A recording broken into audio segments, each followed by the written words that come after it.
السلام عليكم. العدد الكبير، سمحوا لي على هذه الخرجة مستعجلة.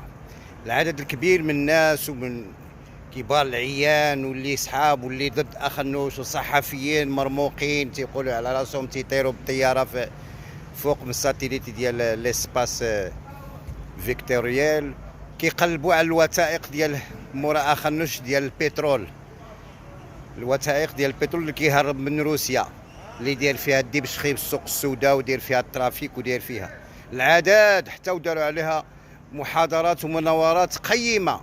ولكن الدكتور رشيد العماطي اليوم يسعده، نعم ولو أنها قرحة، ولكن سأسعد قليلا الشعب المغربي باش نقول له ها لي دوكيمون، ها هما هادو بالشاكات، ها هما بالشاكات والحوالات اللي ما بقاش فيهم الشك على ان عزيز اخنوش مهرب مستورد البنزين للشركه ديالو افريقيا، ولكن هو زعما مطور ذكي كيجيبها باسم اوفشور شركه اخرى هي الوسيطه، هذوك لي سبيكيلاتور. وحنا هادشي سالينا معاه شحال هادي، لان خدمنا في الدبلوماسيه الكبيره ماشي الصغيره، ماشي ديال الشفاره القماره. ها لي دوكيمون اللي ضدك عزيز اخنوش، وما كاينش شي صحفي اللي هادي يشوفهم ولا اللي هادي يوصلوه. هاد لي دوكيمون هادي سنبرقهم الى صاحب الجلاله الملك محمد السادس نصره الله، واخا يكون عنده علم او ما عندوش علم هذا لا يهمنا.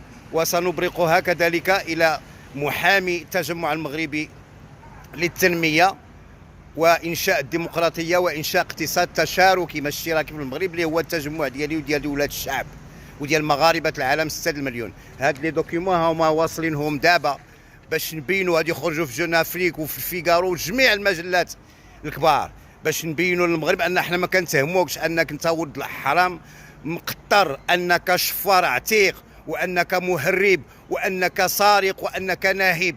ها هما لي دوكيمون المغاربه اللي كيهينوا اخنوش. وسلام الله عليكم ورحمته تعالى. Je suis tellement ému de montrer ça pour la première fois et le premier au Maroc contre Aziz Akhannouch.